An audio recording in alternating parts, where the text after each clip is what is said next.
Okay, so we can start now. Okay, it's 6 o'clock. It is. It's all the usual suspects. Okay, it's 6 o'clock, so we're going to go ahead and get started. If you don't know me, I think most of you know. I'm Jim Bagby. I'm still the executive director for the Visit South Walton for 10 more days or whatever it is. And we have a new coastal management consultant. So what we decided to do was kind of reinstitute the workshops that we used to do every 2 months.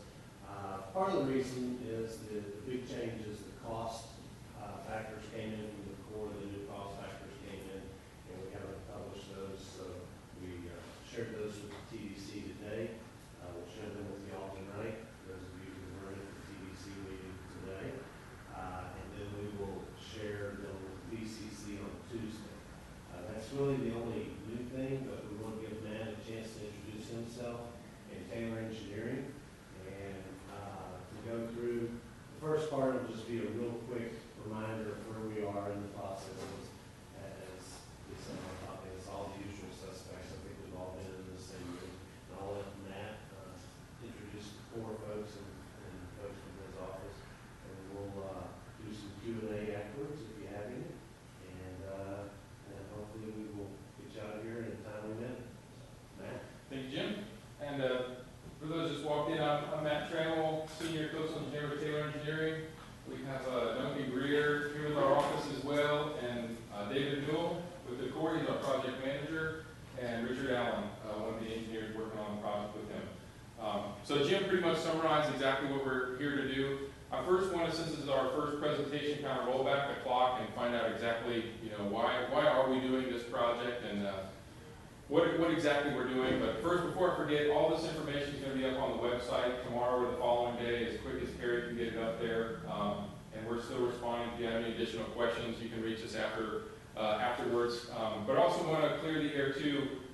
The county didn't hire me to sell you on beach restoration. I'm not here to tell you this is what you need to do. I'm a consultant. I'm here to just simply present the facts. Just provide you with the information you need to make an educated decision on which direction you would like to go, whether you would like to opt into the project or simply opt out through your easement.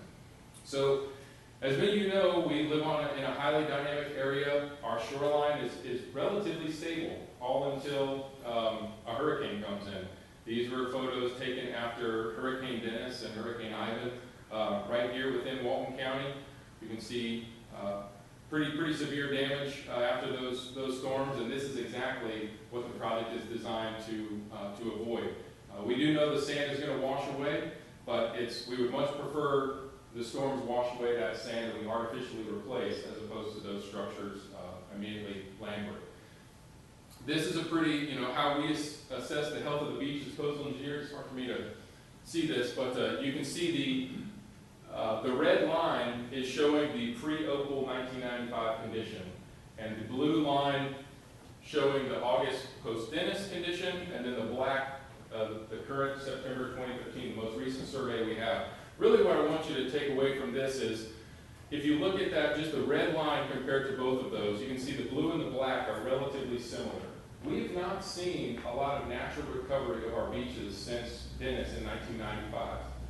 What little bit of recovery you do see is right there on the natural beach, and a lot of it on the upland is sand that's been artificially placed in the form of small dune enhancement projects, just reconstruction of the dune.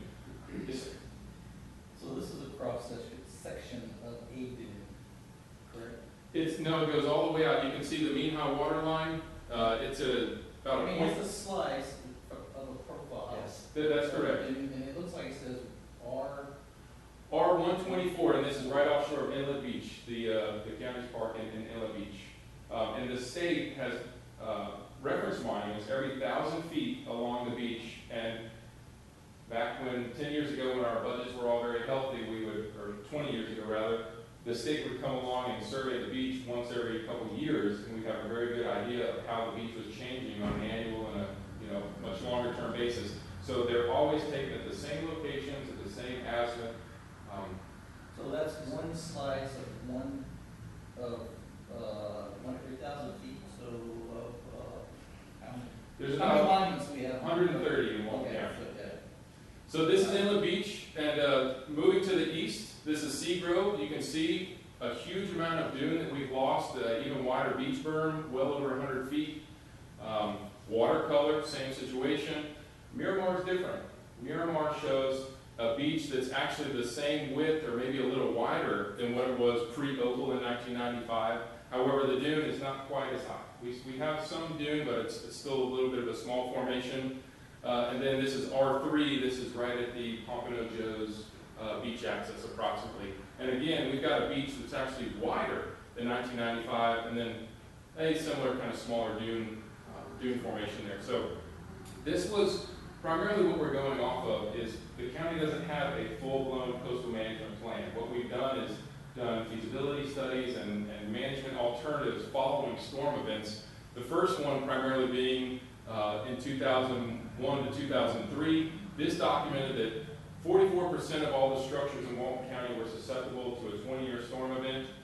92% of those structures were susceptible to a 50-year storm event, and 90% of the structures were vulnerable to a 50-year storm event. That's on the average of, and that's considered about Hurricane Ivan, Hurricane Dennis. A 50-year storm event is going to be something that produces about 8 to 10 foot of storm surge. So in summary, the county's lost a little over 70 feet of their beaches in this time frame, from Dune Allen over to Inlet Beach. However, the areas that we've nourished, the western Walton County, we've actually gained 10 feet of material. And just to show you, since that time, we've done a number of studies, post-storm assessments. The Corps of Engineers got involved in shortly after the 2003 feasibility study, authored their report, and they found the same thing, that the shorelines are eroding, and we need to have a coastal management strategy. And to this point, that has always been beach restoration. We're getting a lot of confusion as to, what is the HSDR, the Corps being the Corps, they like their acronyms, hurricane storm damage reduction. They're trying to protect those upland properties, but in a nutshell, it is a beach restoration project, and it holds the same design principles as the beach restoration project that we had done previously in western Walton County. It's broken up into 5 reaches. I think all of us here are pretty familiar with where the project is, each one of the reaches, reach 1 through 5, starting with the west end, moving east. The Barrow area is located almost due south of Sandestin, of Miramar Beach area. It's about 4 to 5 miles offshore. These are just some statistics on the project. Makes a little bit more sense if you see it in cross-section. Here's just a simple plan view. All of these drawings are available on the website. Again, this showing that we are accounting for the dune lake outfalls. We're certainly not going to propose to construct a dune to inhibit that natural flow. So the cross-section, we're constructing on average a 30-foot wide dune at a 15-foot elevation. That is not 15 feet above the existing grade, it's 15 feet in AVD, that's the actual vertical datum. From there, it's going to slope down into a constructed berm. The berm is going to be anywhere between 50 feet and about 110, maybe 150 feet, depending on where you are in a particular project, but that is not an extension of your mean high water line. That's measured from the toe of the dune. And one thing I really want you to take away, the blue line, just because we construct an extra 100 feet of beach, let's say, we anticipate that approximately 50% of that berm width, meaning the flat part of the beach, what we consider the beach, the 5-foot elevation portion, about 50% of that is going to wash into the Gulf and transport into offshore bar formation, or transport both east and west to equilibrate with the natural shoreline. So although we're placing, let's say, a 100-foot extension of the mean high water line, you can anticipate perhaps a 50% or 50-foot extension beyond the condition today. And we'll get into this a little bit more when we talk about the ECL. In areas where there's actually a low bluff, this is primarily over in the Miramar section of the beach, Reach 1, and also there's a couple small areas in Reach 5, Inlet Beach, where the beach does not reach a 15-foot elevation. It's more like 10 to 12 feet. We'll actually come out where the existing dune is now, build up from there, construct the dune, again, 20 to 30 feet wide, and then a similar beach beach 10 foot offshore. So where we are today, I think we're all pretty familiar. We're in the easement acquisition phase. To date, we've received, out of the approximately 1,100 easements that are out there, 43 have signed yes, that they are in support of the project and want the project, and we received approximately 330 that have sent back no's. And that while that sounds pretty pretty detrimental for the project, you know, about 10% yay, 90% nay, that's only 30% of the total easements, and of those, we've seen the majority of the responses in the central portion of the project and further to the west. Out of the 28, it's 348, and I think it was 45. Okay. So a similar similar percentage there, and what we're doing, working with the Corps now, is trying to map out exactly where those properties are, and we can see where are we seeing a congregation of most of the yeses, most of the nos, and then figure out where we need to go from there, present that information to the BCC for their direction. So here, again, Have you done any estimates, or did the people who are sending out the easement letters, has anyone done any estimates of how many of the total easement letters that were sent out they expect to get any answer on? How many responses do they expect to get? Because I understand all ones, the non-responses are no's. that's right. That's from what we learned today at the TDC meeting. Any non-response will be considered a no. But it's very difficult. You look at your municipal elections, your government elections. Okay, There hasn't been any estimate. no analysis or No estimates. analysis.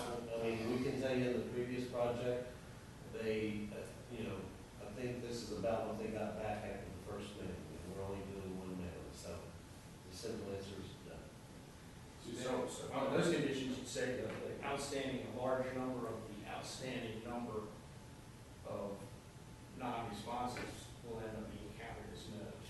That's my understanding. Well, all the non-responses will be counted as no. Susan? And the first read just Well, some began about responses will February. be no's. Yes, ma'am. And I apologize. I believe all except for your property has been mailed easements, and your particular property we're mailing I'm individuals. thinking you have to worry about my property in Haskell, but if y'all want to count all 175 of mine, then you're gonna have 175 more no votes. But what I'm telling you is, what I really want to say is, there were multiple mail outs that went out to every beachfront owner, besides from the county. And it said that some of those mail outs told people, if you do not have to vote, throw it in the garbage can. Because I've got friends of mine in Birmingham that I can take 20 of that threw all theirs in the garbage cans because they weren't, it said go to your attorney, go to your title company. People weren't going to spend all this money to go to the attorney and title company. It went right into the trash can. So I wouldn't be expecting a large influx of those coming back. Yeah, I think you're right. The responses that were going to come back, they came back, and we expect a pretty significant drop off moving forward. So what we really wanted to get across the Corps just recently.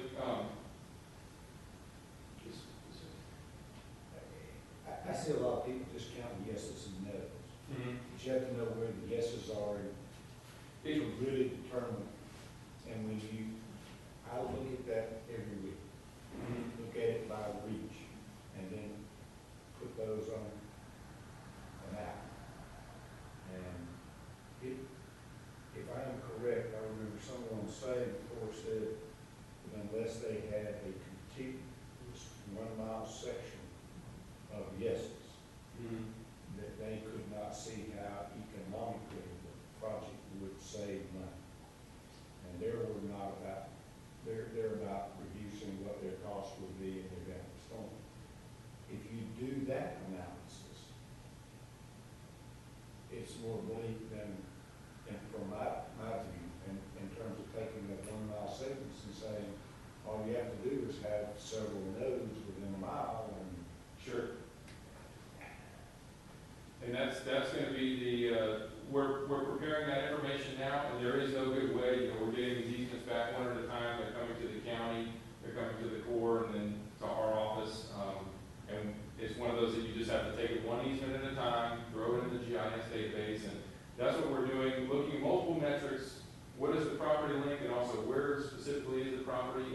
We're not quite there yet, but as soon as we have that information, we do plan on publishing that.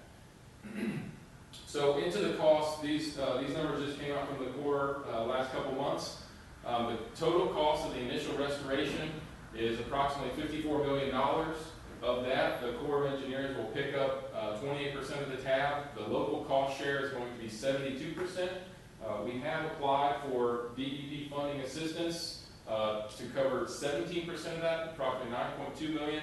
But breaking it out, worst case, if we did not get that money, again, for the fully funded project, the county would be looking at $38.9 million, the Corps 15, and then for a total project of 53.9. Yes?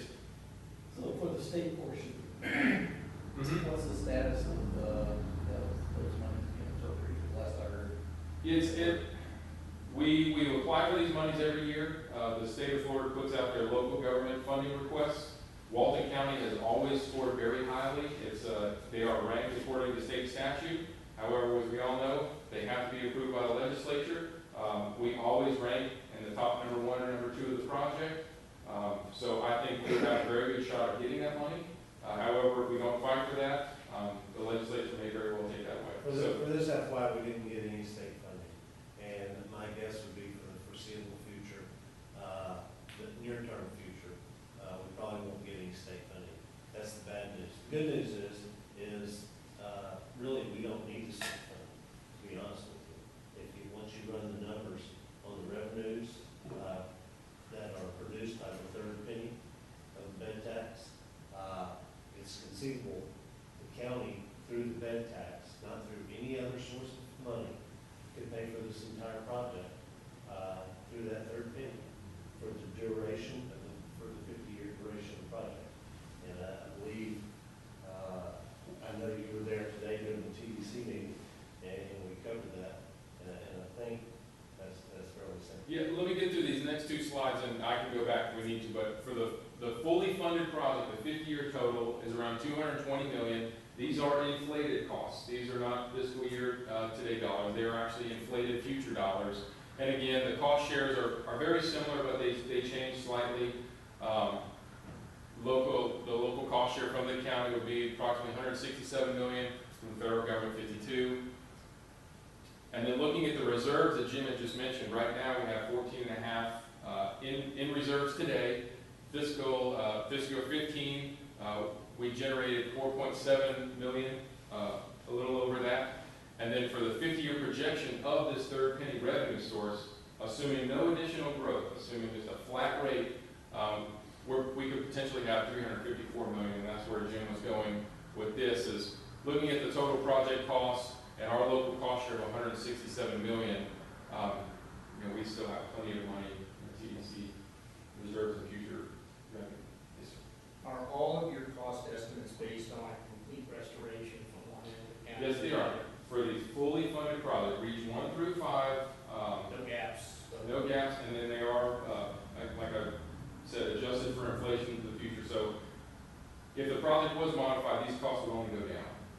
And the cost share percentages would likely change, if most likely on to the benefit of the county.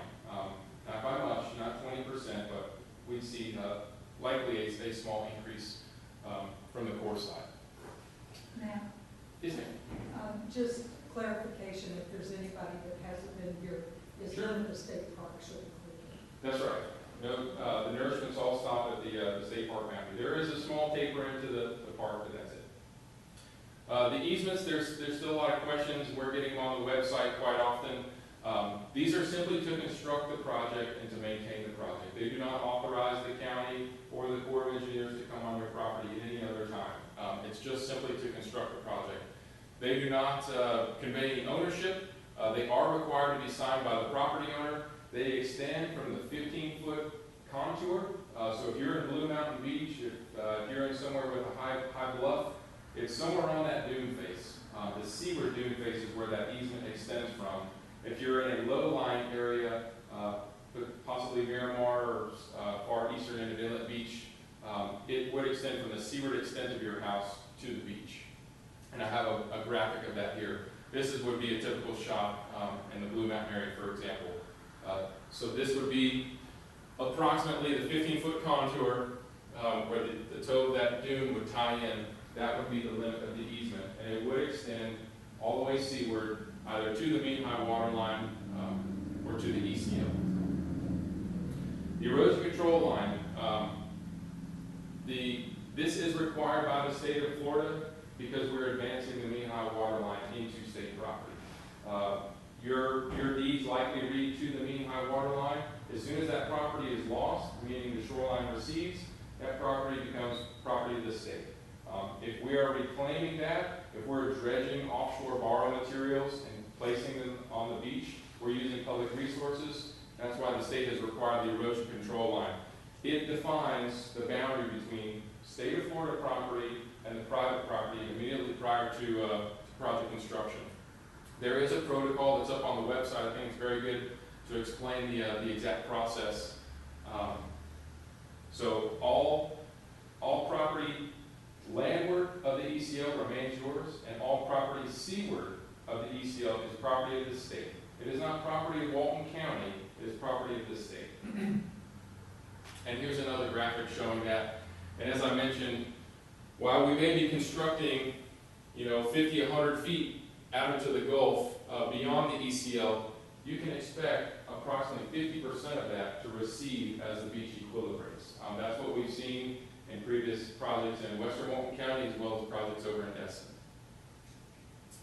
One thing to keep in mind, I know this is a contentious issue. No one likes to discuss these property lines and drawing a line across your property. I fully understand that. But as the beach erodes, and Walton County has offered, the survey we have is from November 2013, it was of a wintertime condition. The beach kind of recedes back in the wintertime. It grows seaward in the summer. The Corps and the county have offered to go back and resurvey that line to give the property owner the benefit, meaning a larger private property prior to construction. So we would survey that only immediately before construction and have it recorded. But if we do get a hurricane, and if we do see that severe shoreline erosion, that ECL is going to be even further landward. So if in fact we were to do a beach restoration project in the future, that's something to keep in mind. And this is something we saw over in West Destin. The ECL line is quite far north on the property line. Here. But I thought hurricane events were, what's the other term, erosion, the volcano. So ECL and the property line's not going to change, I thought. The fact of the volcano events they're very difficult when it comes to state lands and the state of Florida. I've not known of any Gulf front property that has made a claim for an evulsive event and been able to regain their property. I could be wrong. If you find someone, I'd love to see it. But I have not seen that before. I know a lot of people that have tried. It could very well be possible. The state does allow for an evulsive event for you to reclaim that property, but you have to have a number of surveys, immediately pre and post. There's a lot of supporting information to go along with that. Yes, ma'am. If in fact they do nourishment in some sections, there's enough railroads not to do nourishment in sections at a mile or 2 miles, will the ECL be established since they won't be getting? No, ma'am. No, ma'am. It will only be established where we're replacing sand. That's the direction I've been given from the state. So if we have a mile-long segment of beach that we're nourishing, 2 miles of no, another mile of yes, there will not be an ECL across that 2-mile stretch of no. That's my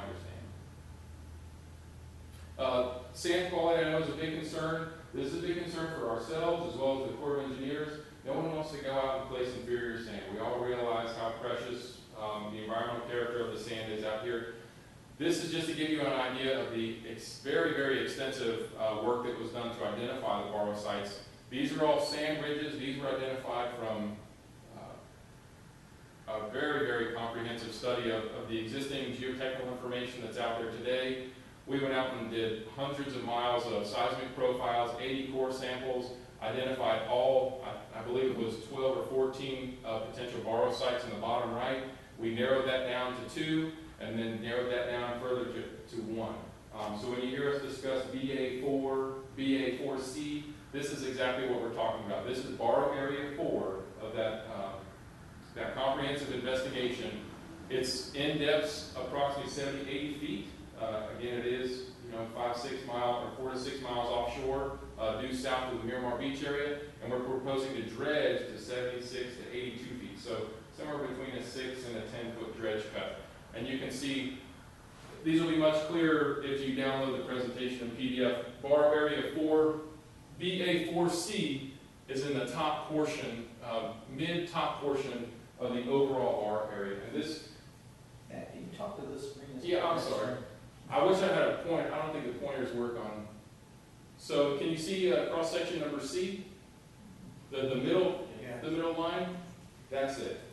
The northern central portion of the borrow area. And I apologize. Download the presentation tomorrow, and if you have any questions, I'll be happy to answer. Are you saying it's gonna be white on yours now? Well, I'm getting to that right now. So again, we do understand the core samples were taken almost 10 years ago. I'm sure everyone knows the story by now. They're not available anymore. We have received direction from the BCC to go out and obtain additional core samples, so the general public could come up and take a few. If we wanted to, we could send those off for additional analysis, but we would have them in our hands, and we could do some further assessments if needed. Matt, Here. so the rumor that goes around is that Taylor Engineering has sandbags, little sandbags of sand. Is that yes or no? We have an incomplete record of a portion of the sand. So what happens is when the core is taken, it is split. From the two halves, the geotechnical firm receives half. Typically the DEP, the Corps of Engineers, they would receive the other half. We received a small pinch of each one of those samples that were taken. You mean Taylor Engineering? Taylor Engineering. Those were stored in our unit, in our storage unit in Jacksonville. Typically, after 5 to 7 years, we offer them to the client. If they don't want them, we just dispose of them. We were able to find a handful of samples, but it is not a complete record. And the samples we're talking about is like a tablespoon. It is not sufficient for analysis. And really, being so old, I don't know if we get any scientific data from that. And our recommendation was if we really wanted some solid evidence as to the character of the borrow site, we need to just obtain new cores. And that's actually been approved rather than just proposed? So we had solicited proposals from a number of geotechnical firms. We presented that to the BCC. I believe Jim did last month. The direction of the BCC was to go out for an official solicitation. Well, it's to draft an RFP and bring it back, and that's what we're doing. We're bringing back the RFP, and they will get 2 more bites of the apple. They will, if they approve the RFP, we'll go out, we'll solicit firms, we'll bring those bids back, and if they approve that, then we'll go out and hire whoever they approve. So has money been approved for that too? I'm sorry, what? So has money been approved for that RFP? And we know how much No, it's gonna cost. they corrected us to get, the estimate was, I believe, 60 to 80,000. And the thing was that if it, as the commissioner said, this is a transparency issue. We have the 12-year-old or 10-year-old data. I'm saying nobody that we know of has seen, because Dr. Stone is dead. So let's go out. There have been some other questions about the borrow area. Was there any oil spill or whatever? So, just to ease everybody's mind, let's go out and get 20 more samples. I mean, if it's white, it's white, and if it's not white, then it's not white. And I think that was my understanding of the board's direction was we're going to generate $4.7 million. Let's take $60,000 and go out and make sure that the sand that that the Corps has said is the whitest sand out there is as white as we want. So, I think the actual motion made by Commissioner Commander was up to $100,000. yeah, it may have been, I can't remember exactly. Yes, sir. why do you wanna go and spend all that money and have core samples if the voting is turning out to be like it is against the project? Well, there's a theory, and I won't say it's the majority of anybody, whether it be county commissioners or citizens in the county, is that, you know, in '04, in '06, when we did the previous project, people were begging for sand. There were people crying for help on their beach. And because we had just experienced two back-to-back years of not opal level storms, but significant storms. And that if we were to face that again, if we went back to opal, since this is the 20th anniversary, if y'all have seen the pictures, if we had an opal hit here, a lot of those people that were crying in '06, who are now the most adamant opponents to this project, would probably be back there crying again. And so, That's wishful thinking. You well, don't know no, what's gonna but I'm happen. saying, it doesn't hurt to be prepared for something like that. And that gets to Matt's point,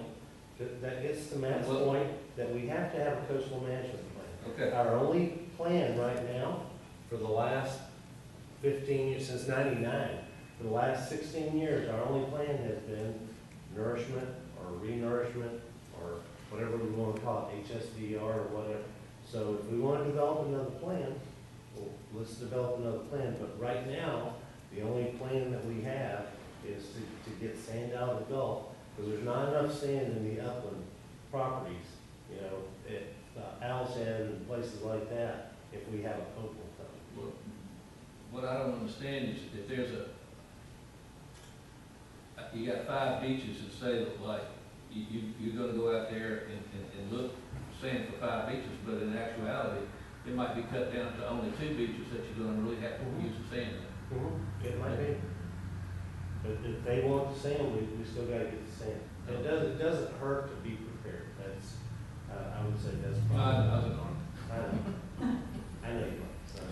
Jim, is that money coming out of TDC fund? Yeah, that's all TDC, but every penny that we talk about comes out of the third cent. So, you know, there's also been discussion of shell within the material. It is coming from the bottom of the Gulf. There are sand dollars, there are shells that are out there. From all the samples that were analyzed previously, it came back as 1.5% was carbonate content. 1.5% by weight was shell. In comparison, you know, we talked a lot about the Western Destin Beach Restoration Project. That was close to 4%. I believe it was 3.8. And there are some shells on that beach. The sand will come up out of the dredge pipe, initially darker than the native beach that you see today. There's a number of us that were here for the 2006 Western Walton County project. The sand didn't look beautiful white as it was coming out of the dredge pipe. It didn't look quite so great at all. But going through the process of the hydraulic dredging, going through nearly a mile of pipeline, the abrasion, the washing of the material, there is some organics, there is some detritus in that, and then this sun has never seen the light of day in I don't know how many eons. So the wave exposure, the sun exposure, once it hits the beach, we do anticipate the beach to lighten, and we're not making this up. There was a lightning study, a bleaching investigation y'all are all aware of.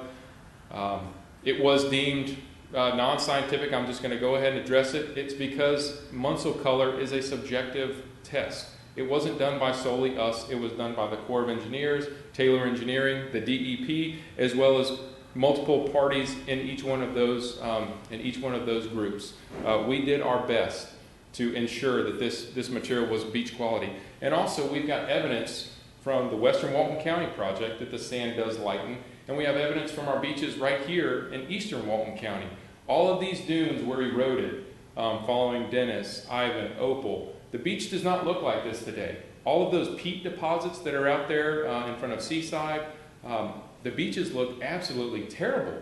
You look at a dune outfall, once that breaches, all of that tannic material, the organics that come out of the beach, within a matter of weeks, sometimes even sooner than that, the material bleaches. So to come full circle, If in fact we do not move forward with this project, we need to have a coastal management plan. Right now, our plan has always been beach restoration. It is always to restore the beaches to those pre-opal conditions. If we don't take that step, we need to have a plan B. The Corps of Engineers and their analysis, they looked at a number of alternatives listed out here. The dune-only restoration templates are various extensions of the berm. Should we go out 100 feet? Should we go out 200 feet? Should the dune be 10 foot wide, 30 foot wide? Just about everything in between. And what you're looking at is that optimized template that balances cost effectiveness and storm protection. A dune-only restoration, I'll get into these a little bit further. But in summary, all of those were found to be cost prohibitive. If you look at the cost of seawalling the coastline, if that's even something we'd like to do, extremely expensive, and then those can only provide so much storm protection. Coastal retreat and land acquisition, I don't know if any of us really want to volunteer to sell our property out there on the Gulf. Even if we did, I don't think the Corps of Engineers could afford it. Again, all of those were found to be cost prohibitive and were not investigated further. The no action alternative, we don't want to do anything, just leave it natural. That's an option. It certainly is, but we've not seen that recovery from past storms. We've got numerous reports that show how vulnerable and how erosive the shorelines are. It's a gamble. It's a gamble, and it's not a matter of if, but really when that next storm comes. Some of the other options, locally sponsored beach restoration. This is what's done in Santa Rosa County, Pensacola, Okaloosa County. A lot of these are funded through the county, the TDCs, as well as through the property owners. The property owners are required to pitch in a share. If we were to extend the mean high water line, you would still be required to record the ECL. So there's really nothing you gain by basically removing the core. You really lose their cost share. Small scale dune restoration, I know this has been done all throughout the county. It does work, it helps, but the storm protection offered by that 20-foot dune pales in comparison to the 30-foot higher elevation dune with that beach. It really does. It doesn't provide you the storm protection that's going to be needed for the larger events. And then the passive beach and dune management, Walton County has been doing this for I don't know how many decades. Sea oak planting, beach and dune walkover, so folks aren't walking up and over and across the dunes. Those have helped, but they really haven't made that significant of a difference as far as the recovery of those dunes. And structures, I know we saw a lot of these after Dennis. We've got a lot of issues here. They're very difficult to permit and construct. They can actually increase erosion. The county has codes on the books now that you will have to have an engineer to sign off on those structures, that they will not induce erosion on your property nor your neighbor's property. They're going to be very difficult to permit and then also to construct. Another thing to think about, we had a large-scale dune restoration project a couple years ago. All of the trucks running up and down the beach, coming across the beach accesses. If we were to elect to do that as a private property or as a county, how would we do that without tearing up our roads and tearing up our beaches? It just gets very difficult as we go through actually the requirements of implementing those. So again, I just kind of wanted to have a little bit of an open discussion moving forward. Option A, this is a summary right here. The work is primarily completed. The permits are there. All we need is the easements. The Corps has told us the funding's available. All we need to do is finalize the project and request it, and we can be on our way. If we choose not to, we really need to think long and hard about what our plan B is going to be. Question on that slide. Yes, ma'am. How much of the 52 million or whichever, pick a number, how much of it's already been spent on this project? These numbers are solely for construction. They don't include any of the monies that have been spent to date. So how much has been spent so far? It's been over $1 million, but it's less than 2, it seems like. Yeah, I'm trying to, and maybe I'm just remembering our portion. I thought our portion had been under $1 million, but. I think 700,000. I thought it was closer to 700,000. For the pay phase as of March, it was 700,000, including the survey. I thought it was close to about 150.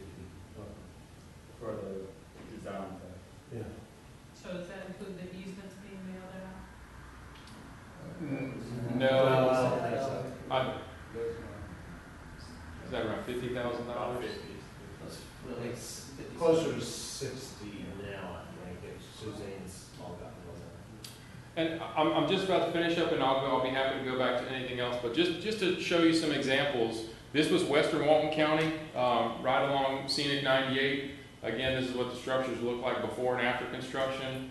Western Destin, this is right at the edge of the East Jetty. This is Destin Point and Jetty East.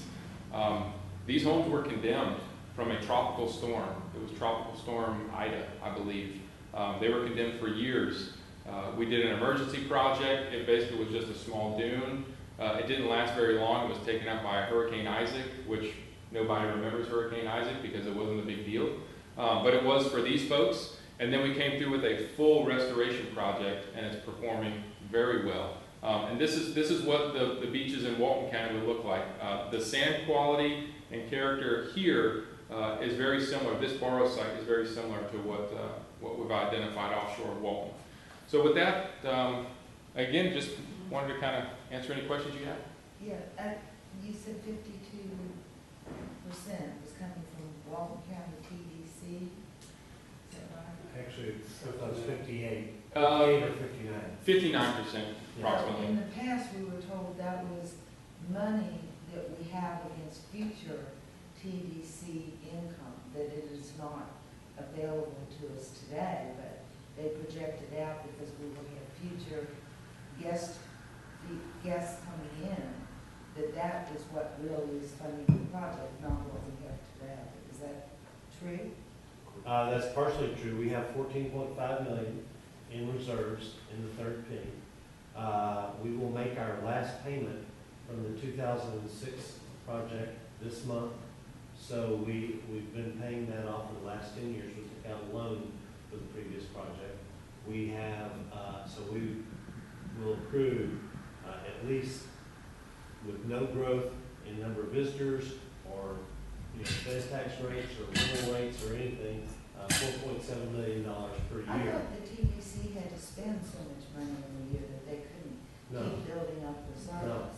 So you no, can that's spend absolutely money. not, you that's don't- absolutely not true. That's, You do not have to spend money that you collect, you can just build. we it. actually, on the third penny, we cannot spend it on anything that is not related to a beach nourishment or beach preservation. So we can spend a little bit of it on like repair beach walkovers if they get damaged or something like that. But all that money, that's why we have $14.5 million. So the in that penny. 14.5 million will cover the first nourishment for all of Walton No. County? No, not if they do the whole, if we did it today, we would have to go, just like we did in 2006, we would have to go borrow money, probably another 10-year loan. How much? I think it's $10 million. 10 million, approximately. $10 million to, over 10 years, so really, in theory, we pay it off in probably 2 years, but, So how does 52 million cover 50 years? I'm not quite getting it. there's a 52, it's 152, or Oh. 127, I'm sorry. 52 is the federal cost share. 52 million is the Corps of Engineers. Okay, so where they get their money is from the federal government, from the Corps of Engineers budget.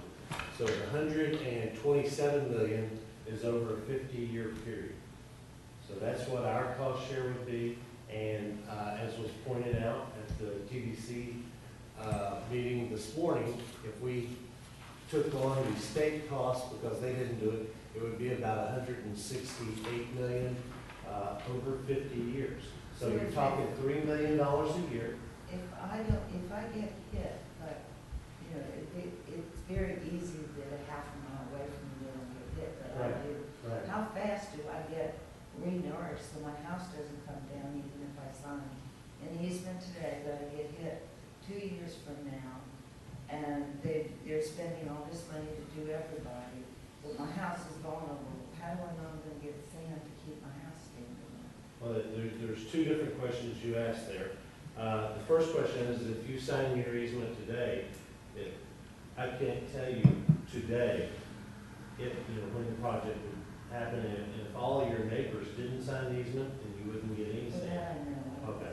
So if you're asking the question which has been asked, if we do a project and we get protection and a storm comes in and it wipes out that sacrificial sand, how long is it to back in and add sand to add that protection back, because they will do that for the next 50 years. It's somewhere between 6 and at the outmost, I think we said 12 months. And Matt can walk you through, first we have to survey, then we have to But permit. my house would have been in the Gulf if I had to wait 6. Not if you had the protection project, not unless it was, you Well, know. that's what I'm saying, is if Yeah. all that sand washes out, and I now have a wall, but if that wall wasn't put in, my house would have been gone within 6 months, believe me. Mhm, 2 doors down it just Mhm. fell in. mhm. So I guess I'm trying to figure out how much protection am I getting if I happen to be the house that's hit and my wall is breached and I'm waiting another 6 months to get sand. My neighbor might not be breached, but I'm breached. That happens quite often where I live. Right, but what would you do? I'm trying to figure out what you would do in the ensuing 6 months. Well, what I did is I put in a wall, I Right. planted, I brought my own sand Right. in so I could protect my house. Right. Under this easement. And how long did that agreement, take? How long did that take? Because it didn't happen in 2 weeks. I was here. Oh, in August. it took less than 6 months to Right. get my protection.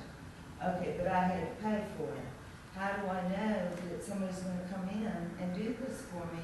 When I sign an easement, I'm not allowed to do all that. Well, you're asking about 3 different questions. Number one, I think as Matt pointed out, I don't believe because of I think everybody in here is familiar with the Habitat Conservation Plan, or the lack of a finalized Habitat Conservation Plan.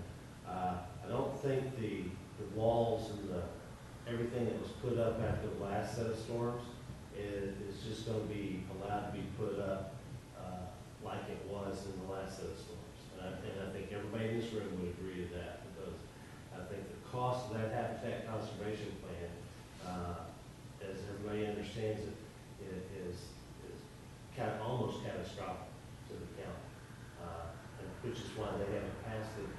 How long have we been working on the HCP? 14 months. Yeah, for a long time. And so that's one question is, will people even be allowed to go back in? I don't know, I can't answer that question, that's up to the board. I'm sorry, I did not ask that. What I asked is, if I did sign an easement and it washed out and I didn't have a wall for protection, how do I know that this will cover me to protect my house when I need the sand right away? Go ahead. I think what she's looking for, and David, if you can allude, is a guarantee that the Corps is going to come in after a storm to re-nourish the beach, which they will. And my the way it's all driven by the federal law. What, as Matt's trying to explain here with what they're proposing is a plan for the Walton County beaches. So we come in with the nourishment project. This design that we've come up with shows us through the models that it's what will protect. Not, we don't realize it will protect, but it will reduce damages to the property. So that's going to be the first step, is build out the beach to a level that will protect, that will reduce the damages. And then we'll establish a process to determine when we have to re-nourish that beach to maintain that same level of helping to reduce the damages that we've established. So when in the event of that there is a hurricane, it's again driven by federal law, it's what we call c74d funds, which is emergency funds. And when the president approves those funds to be released, at that time we'd be able to go through the process of surveying and getting all the work established. It could be 6 months to a year. And the reason I'm asking, I understand what you're saying, is when Ivan came, I'm a good one. When Ivan came, we were all fine. We had a little bit of erosion for sure. But one of the neighbors down the street from me, one house got hit, bam. Her house was falling down. So I'm not talking about, I understand total beach for nourishment, but the way storms work, and I've been living here for 38 years on the beach and seen it, is it can come in on one house and take it right out. How does this, in other words, are we gonna have access, or are we gonna, we're not allowed to redo our own? What is the Corps it's my house that gets hit. This lady had to get an emergency DEP permit for an armoring wall and did get one to keep her house from falling down. But she got it from DEP because they will only issue it if your house is about ready to fall in the gulf. So, I mean, this happens quite often, where one house will get hit, the next one will look just fine. I had a similar situation on a rental house that we had at the time that we sold now, but there was no wall involved. And we were literally like a very few feet from being undermined. There was a patio that was undermined, but the actual foundation of the house was almost undermined, and that's exactly what happened. The DEP gave us an emergency waiver, essentially, and within, very short amount of time, along comes truckloads of white, beautiful white sand, and they just shove it under the house and create a sustainable slope, which in our case was about 2 to 1. But we had to do it because there's no possible way it would have waited for this project, or we'd have been in the Gulf of Mexico. Brad Pickle, not that, Brad is doing this anymore, but the first time I ever asked the question about how long would it take, he told me about 2 years. Then, by the time we went through a few iterations, it came down to about a year. But that's because Congress has to do some things and blah, blah, blah. I mean, he listed off a bunch of stuff that I don't recall now. But there were a lot of steps that had to go through, even though it was a crisis, so to speak. And so if somebody's in imminent danger, like my house was, or like what you're describing, then you're going to have to do it yourself, because it's not going to get done fast enough otherwise. And there are some situations where you need to place your own sand. The Corps, like if you have erosion that far into the upland of your property, I don't think the Corps, again, looking at where the easement lies, I don't know if they would come that far into your upland and place that material. But just so we're clear, the initial restoration, we still have a number of steps to go through. We have to get all the easements in, record the ECL, obtain that federal funding, obtain our permits, do the construction. But if we have the project constructed and we're hit the following day with a severe storm, those emergency funds, if there was an emergency declared, which I'm certain there would be, those emergency funds would become available very quickly, and the Corps would already have the plans in place, the permits in place, and it would just be a matter of doing the necessary surveys, doing the necessary drawings, bidding the project, and bringing a contractor out, which would be in the 6 to 12 month time frame. It would be much quicker than this whole process we're going through now. We are certainly not going to have to repeat this for an emergency situation or for our first and second, third renourishment. And now maybe a good time to point out, though, that if from the federal government, just the way we operate, is if we don't have those easements in place and we wait until after the hurricane happens and say, okay, we've seen what can happen, we want to nourish our beaches in this reach, we have to go back and ensure that's a justifiable reach. When you've lost those properties to the storm and you lose, therefore, the benefits, the economic incentive for the federal government to be involved, you may not have a project anymore, at least with the federal government being involved. We're involved now because you have enough benefits, there's enough properties that we can reduce the damages and economic value enough to where it's in the national interest to do that, and that's why the federal government's involved now.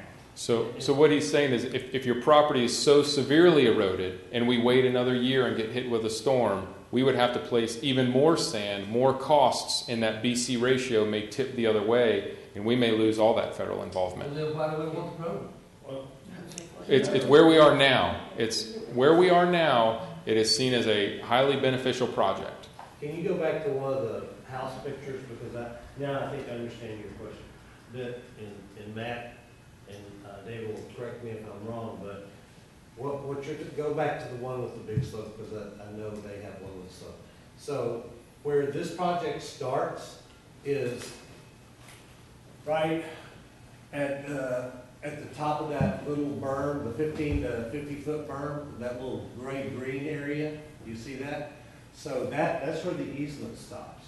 So what you're talking about is a storm that basically comes in and takes out to the landward side of that and undermines the house, where you would have to go get a permit to shore up your house.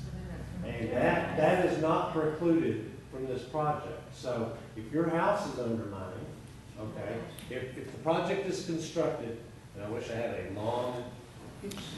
I don't think a laser pointer works on the LCD. Oh.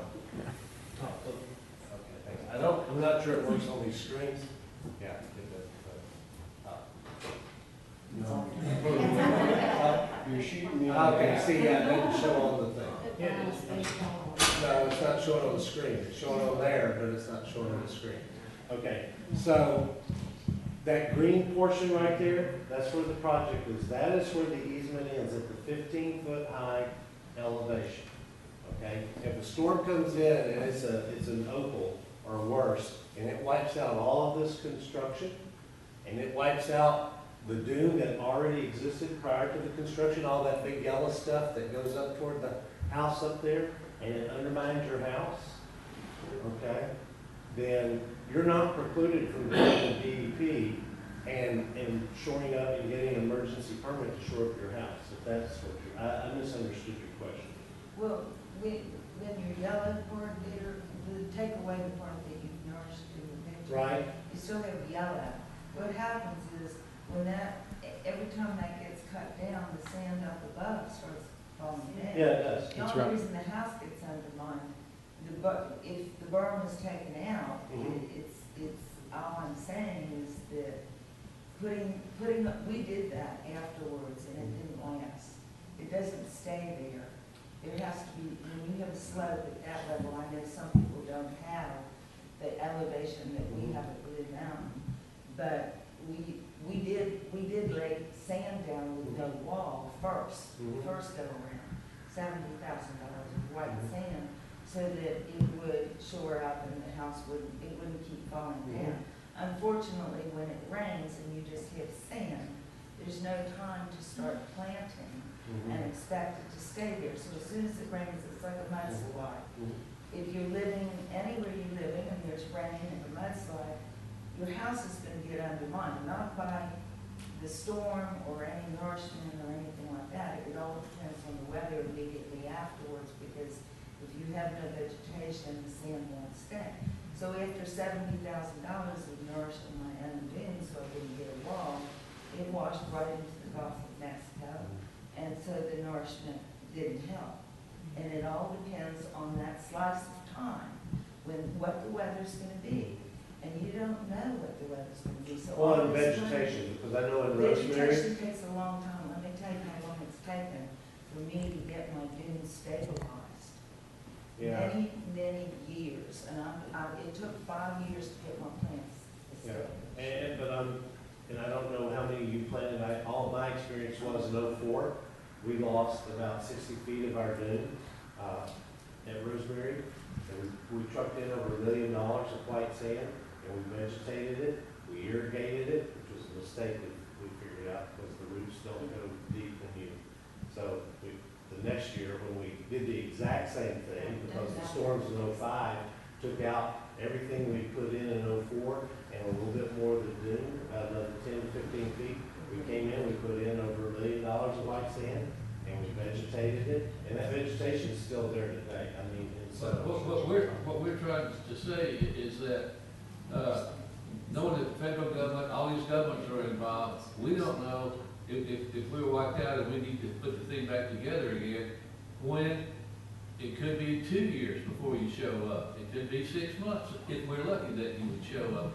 And in the meantime, I'd rather just do it by myself like we did it before and get somebody there right now and have it done. So why do I want to get involved in all of this and spend all this money? I think you'll have to anyway. It sounds like that we're gonna have to. Yeah, we're gonna have to fix your own plus this. Fix everything like we That's did what I was before, saying. and then they'll fix as soon as it might not move. How many times have you ever seen a dune, a sand dune? Now, I wrote this out in Opal Avenue News, so I've been here through all infantry as it was. The first thing to do are the dunes. And I I don't care if those dunes are like Seaside, and they've been there, because I lived at Seagrove Beach 35 years ago. I was there from the beginning, when there was nothing there but the little store they want to tear down for the hotel. But I'm telling you, if the first thing that goes is the sand and the dunes. You stand out there at Edgewater, and you can watch the dunes going right out, all the plants going right out, everything. And I don't care how long that vegetation's been there. We built a seawall, cost us, I've forgotten how many millions of dollars to build it. And we trucked in white sand after Opal. We trucked in white sand after Ivan, and we trucked it in after Dennis, and we trucked it in again after Katrina went through. I don't care. I've never seen a sand dune built out in the middle of the beach that is going to protect my building or any house. The sand dune is going to be the first thing to go. Now, it may go on the third day before the storm hits, instead of the second day before the storm hits. The sand dune itself is going before the bind to your house goes. And that is exactly why, Suzanne, the recommendation has always been the dune with the beach. Especially if you have a dune that's constructed and your beach is only 30 to 50 feet wide, it really stands no chance. And if you look at the historic beach profile, the beach kind of slowly came up, from a 5-foot elevation to 10, and then into the transition into the dune. Now we have that much less sand. We have 100 feet shorter of beach, so our dunes are feeling more wave pressure, more wave energy, and then further, our dunes are narrower.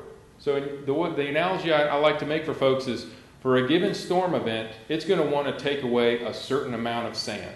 Whether that sand is on the beach, in the dunes, right now we're already in a deficit. So when that next storm comes, whether it's small or large, the impacts, if we were to get another Opal today, it would be far worse than what it was in 1995. I can assure you that. And if Joe Bagby were going to manage my easement, I can tell you, I would sign it. Well, and I But want. I'll tell you this, the problem y'all have, is that nobody trusts Walton County. I'm sorry, but nobody that owns property anywhere south of that bay trusts Walton County. They just don't. The state may own that land, but Walton County is going to control it. And they're going to put vendors out in front of your house, and they're going to do everything they can to control your property.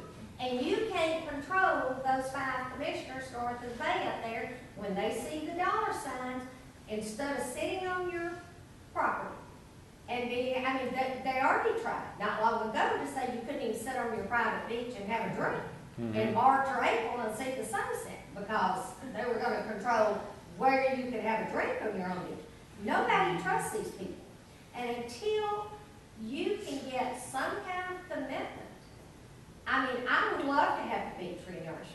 I don't want brown sand. I'm already having to take up sand that came out of the bay that was just a little bit tan. So now I'm not sure why I have to take mine up that was dredged out of the bay that was just a little tan, because I was told it won't bleach out. But now y'all are telling me you put dark brown sand on the beach and it's going to bleach immediately. So I have a problem with a lot of this. But I've already sued Walton County 3 times. And I don't want to be on the list. And I'm telling you, the Auditor General's coming in for the Planning Commission. The Auditor General, the TDC board today voted to have the Auditor General come in for the TDC. You can't trust what those 5 people are going to do with your property. All the money. And the only comment I have there is, I just wanted to educate y'all, and the easement. And I just want to educate you. It's not you we don't like. The It's easement. not you we don't like. It's the mindset of the people that control your property. This is private property. If my house at home gets hit by the tornado, I got to rebuild it. My insurance company and I've got to rebuild it. When I bought on the beach, I knew if the hurricane came, it was my job to redo it. Our owners understood it was our job after Opal, Alvin, and Dennis. And I'm not giving up that authority to those 5 people that sued. And it's just too much money sitting out there.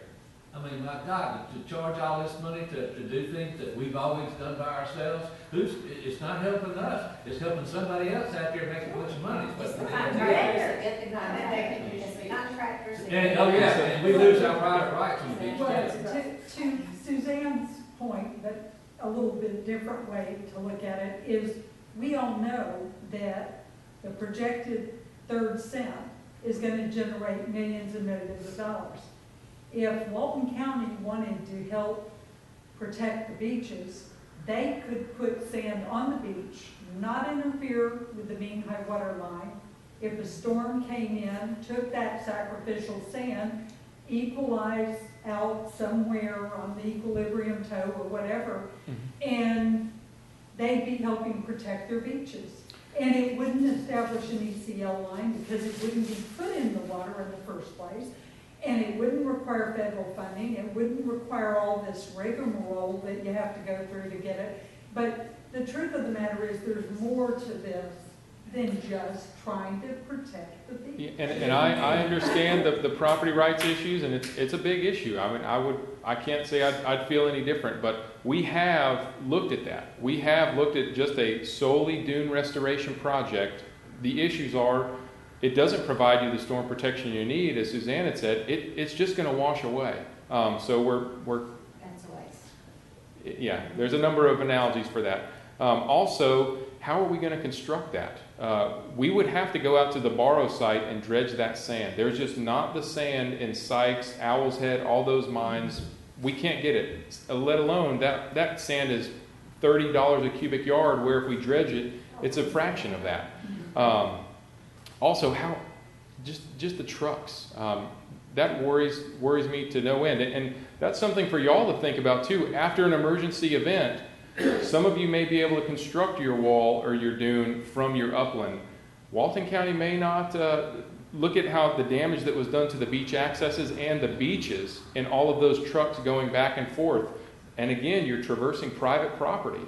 How are we going to address that? There's a lot of issues that are going to come up, and during and after the storm, and that's all I wanted to do, is let's just have an open dialogue and let's talk about those. You're catching the flag from a lot of built-up anger towards those people that sit right there. And I want to just help y'all. This is scary to me. It really is, and I don't know if y'all realize what a dire situation this is, but it's bad. And we've been so extremely fortunate, and I know y'all have been through the storms, but you can't say that I went through Opal and I went through Ivan. The beach is a different situation right now. It's in a deficit as far as the sand available, and the erosion's going to be worse. And just some more food for thought. Panama City had nourished their beach with a federal project in 2004. It was severely impacted. Carillon Beach had fought that project tooth and nail. No way were they going to join up on that federal project. Well, after that storm, they certainly did, and it took them 7 years. About 7 years to get enrolled in the project. They were just constructed this past summer or fall last year, and they're loving it. They're loving it. But that's the risk you run. And we've had 7 years of calm weather. We're more like 10. Yeah, the more time that goes by, I think we're rolling the dice. So, sir. My question, you made a comment about that it would take about a mile's worth of easements consecutive to actually start a project that you want to reach. Yeah, that's what's been thrown around previously, but I want to caution folks on that, because it's highly determined on the value of the upland property and the current condition of that upland property. So what would be the minimum? Let's talk hypothetically here. What would be the minimum? I can't answer that because it's going to depend on it's going to depend on the condition of the beach and the value of the upland property. There's a formula that we use to say that this is now in what we call NED plan, or national economic interest, for us to be involved. So that's the first step. And then secondly, we have to make sure that it's environmentally acceptable reach. That it's going to, and then it's also sustainable. If we build it, even if it could be justifiable, but it's not a long enough reach for it to be structurally sound in the San Are you Francisco saying, way. am I understanding that that study in itself has not been done? We No, did it if- we did it every 1,000-foot increment, all the way down the beach. So that's how our study was For the done. economics. For the economics. But here's another thought on that, that when we have this horrible hurricane and everything's blown out, and then before we can't do anything, you have to do it. And while you're taking your time to do it, we have another storm coming in that makes it even worse, because I've seen that happen. And then we're still waiting because you gotta do this, and you gotta, and then all of a sudden you say, oh, well, your property's not worth anything. Well, We can't sir, build a wall there. We're confusing two different things here. So what we're talking about is just to get the project authorized. So to go ahead and check the box and say, we are moving forward with the project. That's the issue we're talking about now, which does take the time. Once the project is authorized, you know, the wheels are greased and we're off and running. And it will be 6 to 12 months, give or take. That's time for you to have more problems. I understand, but again, it's the restoration of your property at no cost to you. That's the balance. Yeah, but I like the way my property is now. And I'm not here to convince you. Just to Basically, give you. we're shooting the messenger. Basically, the messenger is being shot. Now, if y'all could go work with those people to get a state of some kind of law that said they can never turn our property to private, I think we'd have a lot more people signing up. Who's determining that? Yes. That we have to turn our property in, who's determining that? Well, Is that federal government? No, that's Hang on, Is that- because that's not an exact correct statement. Where what Matt describes, where the mean high water line is today, which is where the ECL is for the erosion control as proposed today, where the mean high water line is today, that's where you own. Seaward of that, the state owns that. Okay, so everything south of that, generally speaking, the state is state property. And what the state has said in its laws is that you can build a half a mile of beach out there, but we're not giving you our land. Because that, We still keep what we have. you still keep everything you have. Your property line does not move in. But you lose your right to accretion forever. If you were gonna get accretion on sand, you would lose your ability to keep that. Bob, The state doesn't want to put vendors on my beach, but we're gonna, Bob, county go ahead, I'm does. sorry. I'm trying to clear. And that's why The 1 cent, the 3rd cent was passed for the purpose of renourishing the beach. Yes. As customary. And the last time we did that was in 2006. Yes. We took out a 2006 and loan. 2007. Right, but we took out a loan. Yes. I think your payments have been like $250,000, Something like that. It was 10 million over 10 years or Right. whatever it was. It was some, and that pays off. this month, the end of this month. And in that meantime, in the 8, 9 years since you borrowed that money, you accumulated $14.5 million in excess. If this project does not go forward, Right. why are we going to continue to collect the 3rd cent? That's a question for the Board of County Commissioners. I would go back to the I answer just gave. don't see any need to accumulate money. Exactly. I would tell you that, When the dam No. goes in and wipes their beach. there is, and I'm not, again, it's not a majority of Board of County Commissioners, I don't even know if there's Right. one. I'm But there not is a opposing belief, that. yeah. I'm just saying, Yeah. if your analysis of generating $4.7 million per year over a 50-year period of time says you can pay for these projects, and no one knows exactly how many projects you're going to do. Right. And you say, well, we can borrow the money at any point in time. All we Well, have to do is put a 3rd cent back on and do what? Go to the bank, borrow money. And we could do it on our own, is what I'm saying.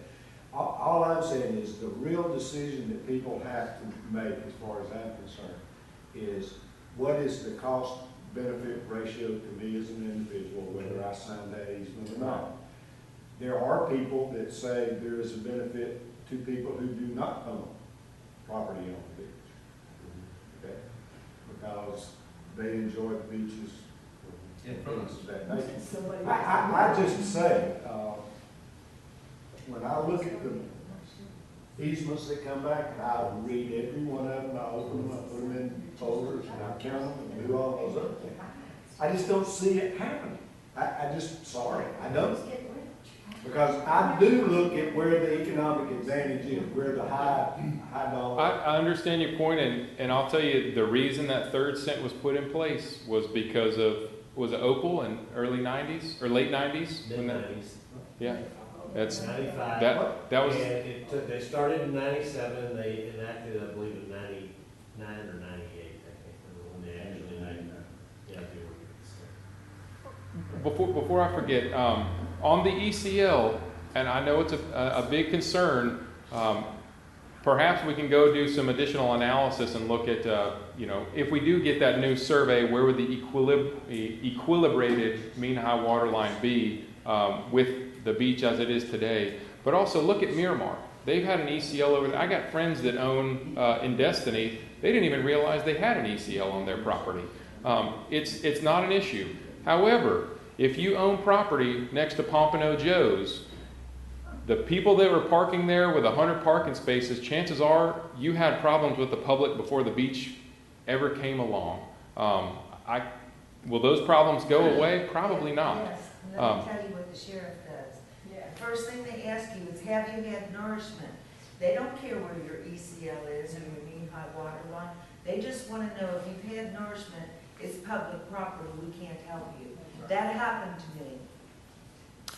Actually, the sheriff, I'll cover that. Yeah. The sheriff changed his policy 2 months ago, I believe. He has put out, and we'll get you a copy of, I thought everybody had it, but he changed it, and he has it's about a 7-page, of course, a couple of them were pictures or something, but. A standard operating procedure. Standard operating procedure that he goes by. It has nothing to do with whether you got a nourishment or not.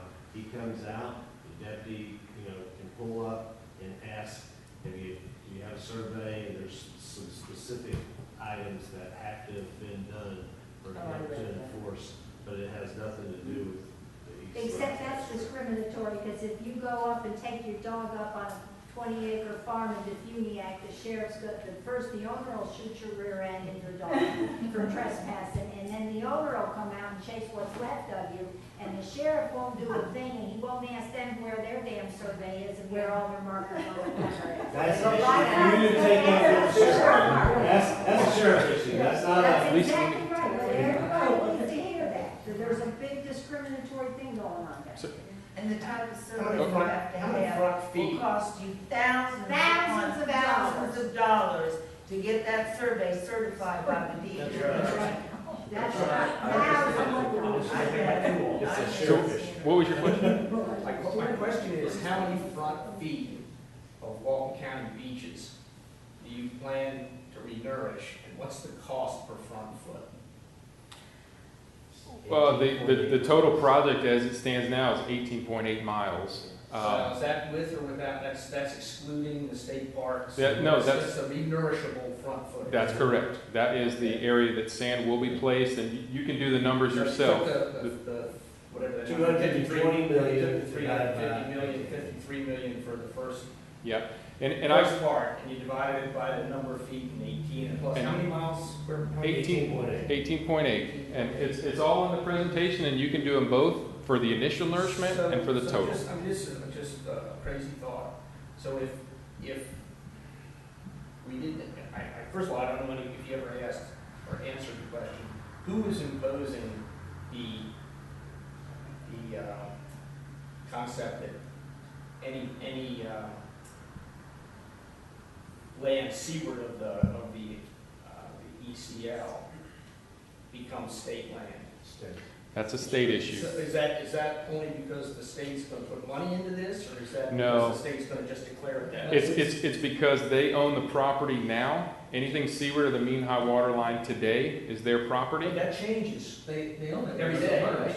That's right, and it's Today that moves there's a And- formula for calculating where that is, and And it changes, it's averaged over a period of time. That's right, and what the county has, and the TDC have committed to is, before the project, they'll go out and give the property owner the benefit of the doubt and give him the conservative estimate, meaning the most seaward estimate of that mean high water line position. But the state requires it. But yes, So if individuals funded this themselves, you'd still have an ECL. you still have an ECL, Yep, and it's that's- public land in front of that. That's correct. And Matt, didn't you, when you said what you discussed earlier, was placing sand on the beach, I believe, say it's just the county that you go out and get the sand from offshore. We were just discussing it, you still have to get an ECL even to get it once you pump it. Absolutely. So let's just say this whole project goes away. The Corps leaves. They're going back to Mobile. 2 years from now, we get another opal number 2, devastates the beach, and we all decide we want to do beach restoration. We do it amongst the county, and the TDC's funding it. We're still going to have the ECL, we're still going to have to get our own permit. All of the boxes we've already checked will still be there for that project. Listen, wait. The only difference is the cost share with the Corps primarily, and the time we save by having that permit available now. But But I thought you just said if it was a severe storm like that and it goes past the point of no return, that the payback would not be there. for the Corps of Engineers, the way they run their economic analysis, they would likely not contribute any funding, but the county could still fund it themselves fully, but the ECL would still be there. So you think the county could afford the project without the backup of the Corps of Engineers? Depending on the scale of the project, we probably could. Yeah. Save their tax base by repairing it, wouldn't it?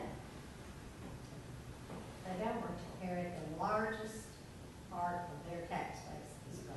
Well, Yeah. the biggest thing that I haven't heard talk today, and I'm probably late to the game here, but, I mean, if I'm not mistaken, the majority of Walton County is now ours. And I haven't heard any talk about that. I mean, we own Gulfront property, and believe me, our property was the poster child for every Army Corps of Engineer pamphlet that came out. Our building was undermined, hanging out there like a shelf. And so, you know, I'm very aware of what we went through to recover. Now that everybody has seawalls, that sloughing of the dune is not going to occur. The damage that we experienced wasn't from hellacious winds or hellacious waves. It was just a steady eating of the dune. And we have video. I had guys who stayed through one of the storms, videotape the whole freaking thing. It was like, is that all there is? And over the course of hours, it all disappeared. But now with our seawall, I'm 100% confident that won't occur. But what I'm not sure about is what's going to happen to the level of the beach.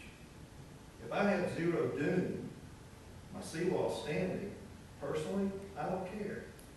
As long as there's a beach out there to walk out on.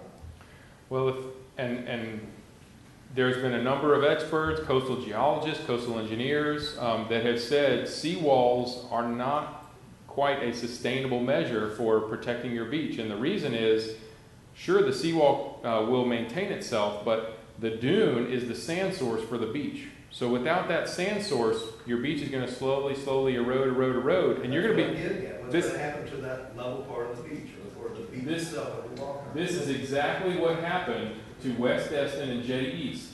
These folks, they put in a seawall right here. They replaced that seawall at least 3 times, and they replaced it for tropical storms and storms that, you know, we just sat outside and had a party over the weekend. Like, we didn't even realize it was a tropical storm. I can't tell you how many times they replaced that pool. It was the fact that that seawall was at the water line. They were never able to keep any sand. As soon as the water hit that wall, the sand was gone. It's just really a dynamic situation there. And is your seawall really designed to withstand those type of wave forces? They designed and reconstructed theirs 3 times, and they still. What? I mean, I would bet on ours, honestly. But that may be a matter of professional opinion. Well, let me, because you got 3 different things. Number one, the majority of properties do not have reinforcement, okay, in the county. That's the first thing you need to know. There are sections, I think Blue Mountain Beach, a lot of the properties there do have it, but when you go 26 miles in the county, well, it's not even close to a majority, okay? None of your major properties, your Sandestins, your Rosemarys, your Allisons, your Seasides have walls or tubes or any of that. Rosemary did not put up any Nope, walls. none, zero. The property just to the east of us, that one property she did because her house got undermined during the thing. So that we all have a common understanding. We lost a seawall on property, I believe in Miramar. Was it Miramar? In the last rainstorm. Where's my coastal geography? In the last rainstorm. The seawalls, okay, will not, people who think that those seawalls or those geotubes or those whatever are the end all and be alls, they are not. Okay? Unfortunately, a lot of them were put in, in emergency situations, okay, by But folks. mine was not for anything other than to contain Right, the sand Sand. around my Right. house, not Yeah. the beach. Yeah, it was a The retaining seawalls wall. do not protect yeah, the beach, the seaside of it. Of course. It protects the So- sand around your so- house only. right, and so Because I that's, had- it's not going to protect, That's it's going to, exactly what I'm getting at. The questions I've been asking yeah, goes to the fact of whether or not this project is going to take place without continuous support from enough beach owners. right. Now, what you're saying is Blue Mountain Beach is well armored. Well, no, that's not what I'm saying. Well, listen, okay. I'm saying there are a lot of properties there that got seawalls. Continually. Okay. So what I'm getting That at retained sand behind and basically kept the houses from falling in. But one of the things that they're gonna find out about those seawalls, because it's not a continuous 2 miles of seawalls or whatever, is you've got a couple of houses that they will, I guarantee you, will be the first ones to disappear in this county because they've got a couple of seawalls here and they got a couple of seawalls here and they have nothing. And if you understand wave action, like all these coastal engineer guys do, all it's doing is funneling all that force right at that one house. And it's just gonna keep until it gets behind those seawalls as well. we did our research, our whole area did our research. Yeah. And, maybe Blue Mountain is unique Yeah. in the scheme of everything along the Yeah. beach there. Now, you're saying what happens when the next opal hits? And you're talking about emotions. Hell yeah, all right, throw some sand at it. Where's my sign? That's what's gonna happen. And that's what happened in those. If your property is on the verge. Yeah. Now, if you want to make the little gentleman's bed, I'll guarantee you our wall will hold. That's how confident I am with it. Now, I wouldn't say that about my neighbor's wall. It was built by an ex-commissioner.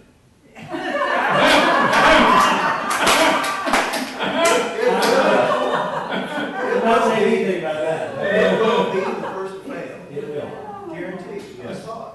Yeah. No question. No tiebacks, there's no, I got. Hell, it was already moving, there was no storm. Yeah. But when you mentioned Seaside and all these other people, they're geographically located behind the original dune line, and they're not gonna ever have beach erosion problems because they're too far back from the beach. Well, I will tell you, Dave will disagree with you because in Rosemary, when he showed you that slide from the surveys that. I've never seen a house yet go down there. Hang on. When they showed you the slide that said 71 feet of the dune is still missing from pre-opal, that is a true statement. And after '05, when they had basically seen half their dune eroded, you're talking Gulfront owners with $8 million houses that, were basically 100 and something feet, 150 feet from the beach. They had that much dune, and now we're talking, they're like 60 feet from the face of the dune to the beach, and they were scared to death, because all it would have taken, because you're right, because I've been out there for all this work, it scours the beach, that's the first thing that happens. It just scours the beach, and then it just gets into the bottom of the dune, and then the dune collapses, and it scours that out, and then it hits in, and then the dune collapses, and it just keeps going, and you know, by the time the big waves are coming, it's just taking, the dune just keeps, and the walkovers just keep following. Yeah. But those people in Rosemary were scared to death because they knew they were probably 2 storms away from losing the rest of that dune structure that was in front of their houses in '05, not in '04, because we still had some out there. But a lot of it's come back, right? Huh? A lot of that, the whole front. No, yeah, The it water hasn't comes all come the back. way down towards Panama City. That's the whole structure off of the beach. The beach has gotten a lot narrower, but it seems to me, I don't remember any of that structure that all these houses are built back behind, it's gone anywhere. That's exactly the thing. The mind can be confusing. The surveys don't lie. Yeah. The surveys don't lie. These are all done by professional surveyors, again, at the same locations, and that's what's so scary I about it. understand, I had geomorphology, it's good. Yeah. Well, Michelle, did you have a question? I did. It might be better directed to Jim, and you might want to direct me. I like those. I'll direct you to Mark Davis for Clay This is Avenue. a boring title question, but I understand that some easements were recently mailed out to individual owners at Edgewater. Is that right? That's, we're trying to get clear, I believe they were supposed to be mailed out, Going to yes, be. yes. And I'm trying to understand why other condominiums who own beach property in a similar way haven't had theirs sent to individual owners, but rather to the association itself. And that's actually a Tammy and Mark Davis question. Tammy Mel with AGS, because they determined which properties it went out individually, because that question, Suzanne raised that question, before the first easement went out, when the board was considering the easement language. I don't remember when the meeting was. And so Mark and Tammy, my understanding, reviewed governing documents and said, okay, these we have to do individually. That's my understanding. If they didn't, I don't know. That's a Mark You and probably Tammy have question. another part B then to this, but I'll ask it Right. just in case. If you send it to 175 owners in one condominium, then I presume you can't go forward unless you have all 175 owners consent. I can answer that only as a CAM. It says if their documents say it takes 75% or 100% or whatever, if that's what their documents say, then that's what the standard ought to do. Now, and again, I have to assume Tammy or Mark or somebody looked at the documents and said, oh, it takes a vote of all the owners, and it takes 75% or it takes 100% or whatever it is. I don't know. I'm kind of removed from that. Oh, God. I can give you a situation similar to that, maybe it's unique. I live in a community where there's 15 beachfront properties, and there are 47 property owners, and the beach in front of those 15 beachfront properties is community beach. We have no homeowners association, but we do have covenants. And for 2 months, I've been trying to get either Mark Davis or his deputy to give me a ruling on whether they want 100%, 50%, or, and this is what I think they've settled on based on my conversation today with Sidney Noyes. We do have covenants, and it takes 2/3 vote to change the covenants.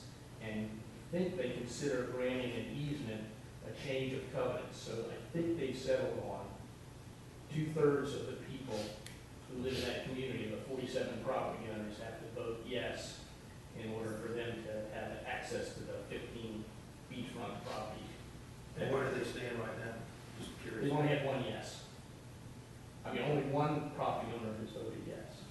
They don't think they're gonna get approval for the easement. And this is part of the issue when you see these numbers, 300 no's, 40 yeses. A lot of those are for a single piece of property.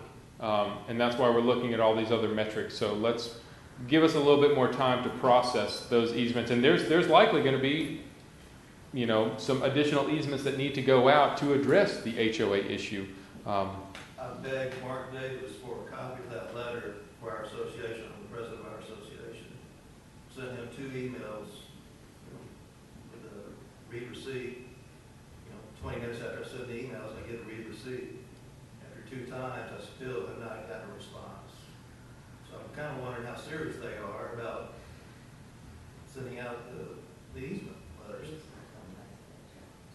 Email me, and I will get hold of Tammy in the morning, and I will find out where a copy of your. But I don't wanna waste your time, but on the flip Well, side, I I mean, found I out can pay you that next it's not time. a good thing as another, and that's good enough to me, because our association, they all 100% voted. It seems from this discussion, aside from color of the sand and those sorts of things, that the major issue here is a property rights issue, and the fact that the restoration project or the HSDR project will add additional beachfront in front of current property owners' property lines that will be public beach or public property. Become property of the state. Have you looked at or given any thought to only doing the renourishment or the HSDR work landward of the erosion control line, so that there is nothing added in front of the property lines? So, the federal government is either all project or no. In terms of the profile. Have you done any models or looked at anything about changing the profile? We That did will Monte Carlo. make the easement issue with the property rights issue go away. Right, right. So we've looked at all those options. We looked at, a vast majority of different widths of beach. So So higher dune or something. higher dunes. Thanks for coming wider Tuesday. dunes, I'm not mad. every single. No, no. I don't want you to think I'm mad at you, I'm not. 2,000 If you hold on You just. had five people out there that would say, we will never let people bend on your beach. Yeah. If you could get a So commitment they're to glass physically for optimizing. them. Well, let's, so then before you leave, And if they weren't running around talking about customary use already, And so we have to meet this profile. Richard, you know where it is, you can't. Is there an alternative profile? Before- You have to meet The Well, county will basically, so let's Get all those issues written down. The county will really want to.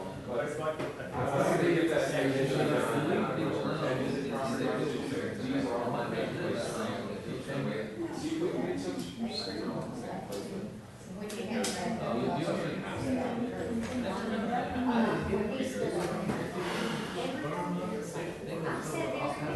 Hey, are there any other? Okay, yes. Any other questions? And I have my own detector. I just want Yeah, okay. Guys, we got 14, got Bob. Bob, we got 14 conversations, we have one conversation. This assumes no federal involvement, no state involvement, okay, my question. It goes back to if Walton County single-handedly wanted to do some sort of project to restore the beaches, are they not allowed to pump, like paper pumping sand up, but just not extend past the main high water line so that it wouldn't have. My any- understanding is that if you do that, if you lay those pipes on that beach or whatever, that the state requires Yeah. ECL, that's my understanding. couple issues. So, 95 Walton we County would- came in and saved our property. We didn't pay a dime. They brought the sand in right from the edge and filled our dune in. We didn't pay 1 penny for that. they, 95. Our dune lasted until Ivan started eroding and then did it the 10 years. Walton County did it for us. We That's- saw. They They pushed the sand up. didn't do that again. I know, but Yeah. they pushed the sand There up. were a lot of things that went on in 95 in Rosemary. They rented the bulldozers and they went out in the Gulf and they pushed the sand up into. can't do that anymore. Their sand, because they considered it their sand that was out there in the Gulf, and they just pushed it back up in the Well, dune. the dune- Never gonna happen again. Yeah. Never gonna happen. Jim, please, the dune went like this when they were done. Right. You're showing us a picture that goes like this. In 10 years, if you do the 15-foot sand, it's not gonna help us at all. We needed to come up 38 feet at Blue Mountain for it to do anything. You're pushing sand up that won't even cover our seawalls. It's just gonna wash right out. So this project for us doesn't make any sense because Walton County put it back this way. 10 years later, the storms took that out. So you're gonna put only 15 feet up, they put 30 feet up, and the storms will take your 15 feet out faster than it took that 30 foot that Walton County did. I'll go back to remember how it gets eroded. It doesn't get eroded by the height, it gets eroded from the base, okay? And it doesn't matter if it's 15 feet high or if it's 100 feet high, if it's only 10 feet wide, that 10 feet wide dune is gonna all collapse as soon as it starts eating at the toe. So what you really want is you want height from the beach, because that delays it getting into the dune, and then you want width of the dune. The Well, my- height on it helps, I mean, that's more sand. It all depends where it hits. My neighbors didn't have to have a wall.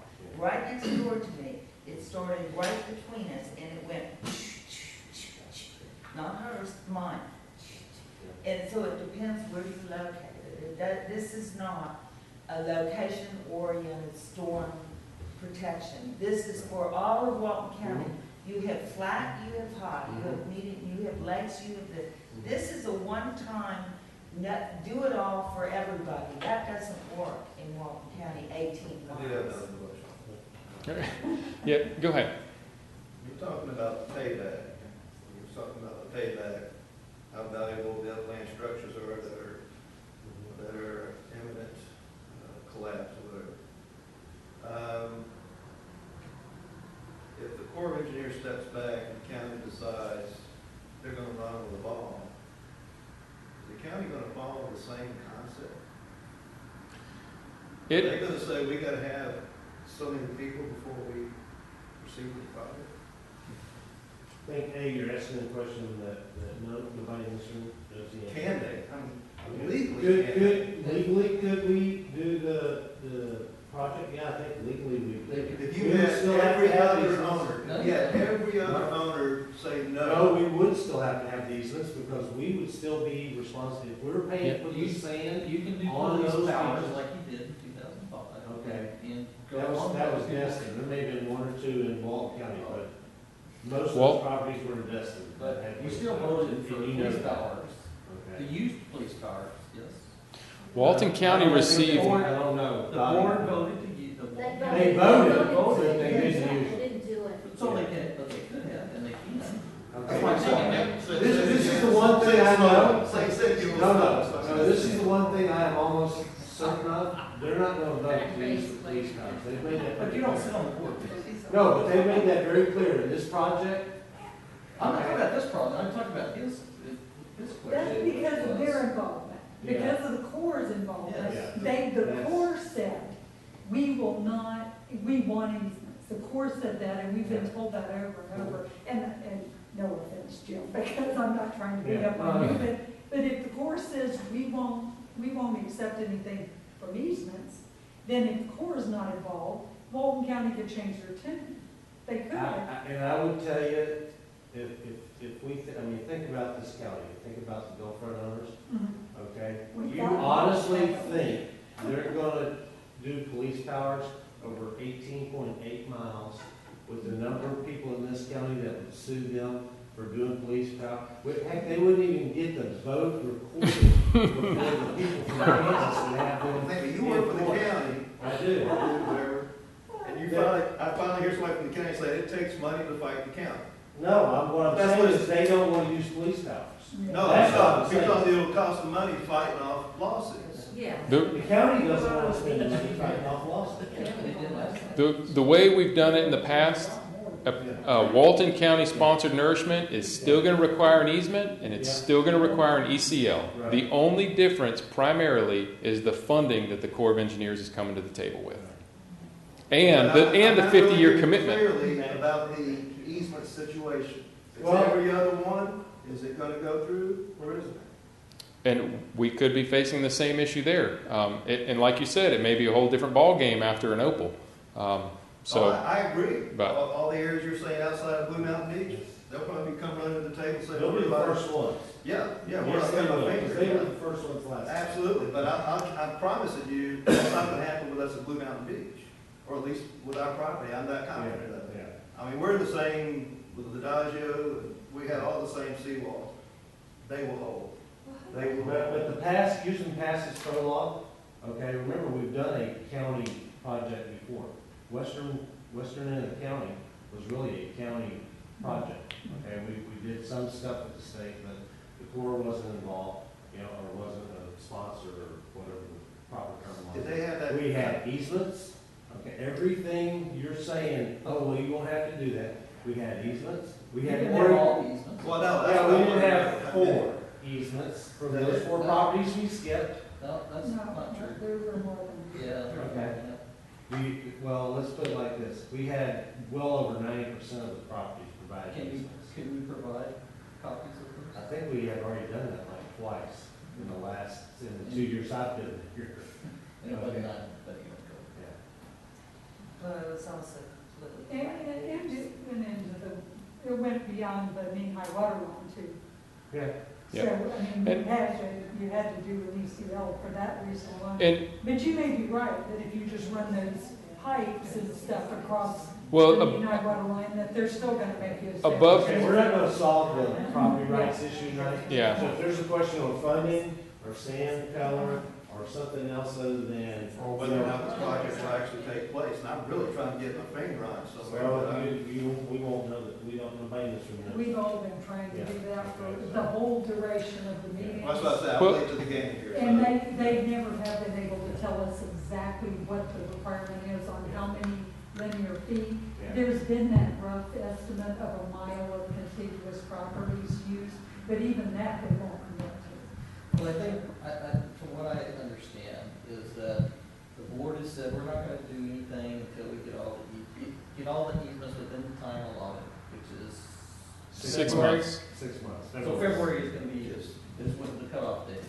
Then those easements go to these guys, Yeah. the court, and they go, okay, here's all, these make sense and these don't make sense. And so it really, the ball's in their court to say, yes, we have a viable project, an economically feasible project, or we don't. And so how long do you guys think that would take once you get easements? 6 months, a year? If we have a viable project, Yeah.